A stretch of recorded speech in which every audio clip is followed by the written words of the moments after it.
may dalawang mahalagang usapin dito no? Una ay inamin nila na sinabi nung nakaraang presidente, si Digong, no? No less, na hindi na natitigil namin ang pag-resupply, lalong-lalo na ng construction materials.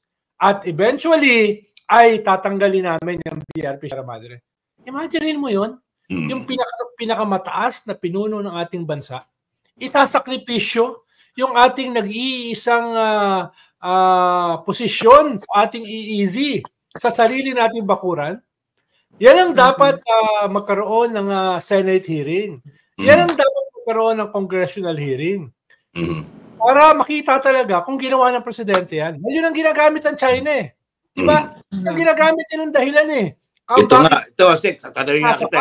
Does this somehow explain yung behavior and statement ng China na, ito nga yung binabanggit ng China, na, kaya namin kayo pinipigilan, may dala kayong construction materials. At siguro, sinasabi lang, may usapan na dati.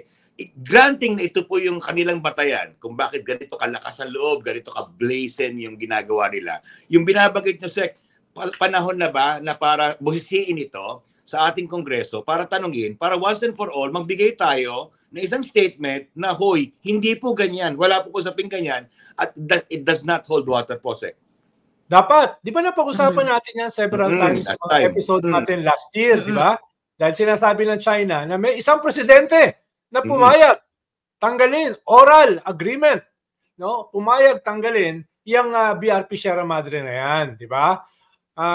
Halos lahat naman ng presidente nagsabi, hindi kami yan. Sabi ni GMA, sabi ni mga anak ni ERAP, no? Sabi ng mga kakampi ni Pinoy, definitely hindi naman si BBM, no? Kaya walang umaamin do sa kampo ni Digong. Eventually, China ang umamin para sa kanila. Imagine mo, China pa ang umamin para sa kanila, no? At ngayon, tahimik sila, hindi sila naglalabas ng statement, di ba?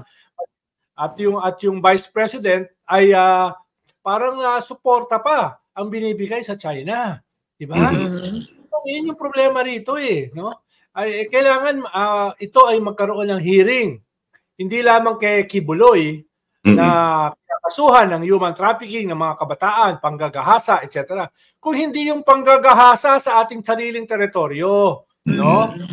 No less than yung pinakamataas na tao sa ating gobyerno ayon sa China.